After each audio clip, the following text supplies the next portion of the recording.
અહીંથી છોકરાઓ તૈયાર થઈને આવે છે એટલે તમને આટલો સરસ સ્ટાફ મળ્યો અને એમાં નસીબમાં આપણા દેવરાજભાઈ પણ આવે છે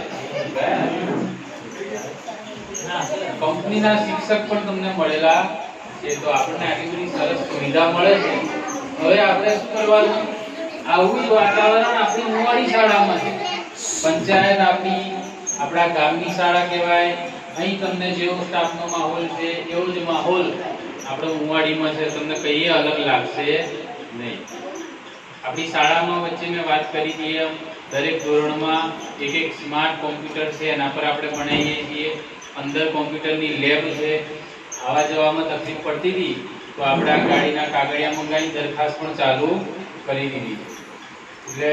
સૌને નિવેદન છે આપણે શક્ય બને તમામ બાળકો આપણા પંચાયતના આપણી ગામની શાળામાં જરો તમે તમારે કોઈ પણ તકલીફ હોય તમારા વારીના કોઈ પણ સમયે શાળામાં આવી અને મુલાકાત લઈ તમારું શૈક્ષણિક કાર્ય જોવાની કંઈ ફરિયાદ હોય તો સીધું મને મળે જે પણ ફરિયાદ હોય આપણે એનો ત્યાં નિકાલ લઈ દઈએ એટલે આપણે એવો સૌ પ્રયત્ન કરીએ કે આપણા ગામની શાળા છે આપણા શાળા જેવો જ માહોલ છે અહીંનો જેવો માહોલ છે એવો જ આપણી શાળામાં માહોલ છે એટલે આપણે દૂર જવાની જરૂર નથી કે જ્યાં 60-70 નો ક્લાસ હોય વધારે સંખ્યા હોય તમારું પર્સનલી ધ્યાન ના અપાય એના બદલે આપણે 30-30 નો વર્ગ છે બહુ મોટો 35 બાળકો હોય એટલે દરેક બાળકને આપણે પર્સનલી ધ્યાન આપીએ અને તમને ખબર હોય તો કોરોના કાળ વખતે પણ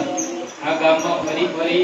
અને બાળકોને આપણે કસોટી આપી હતી શેરી શિક્ષણ કરાવ્યું જ્યારે એ વખતે બીજી શાળામાં જે જતા હતા દૂર તો એમને ત્યાં ના કસોટી મળતી હતી ના કોઈ હોમ લર્નિંગ કે શેરી શિક્ષણમાં કોઈ આવતું એટલે આટલો ફાયદો થાય આપણી પંચાયતની નજીકની શાળામાં રહેવાનો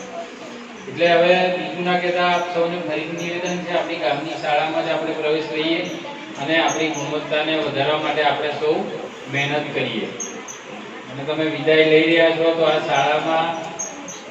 તમે આ સ્ટાફનો પણ આભાર માનજો આપણે તમને મહેનત કરીને અત્યાર સુધી તૈયાર કર્યા છે સરસ મજાનો માહોલ આપ્યો છે આપણા જયંતિ સાહેબ પણ છે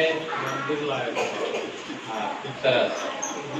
તો આપ અહીંથી વિદાય લઈ અને મુવાડી આવી અને આપણું ભવિષ્ય ઉજ્જવળ બને એવી આપ સૌને શુભેચ્છા.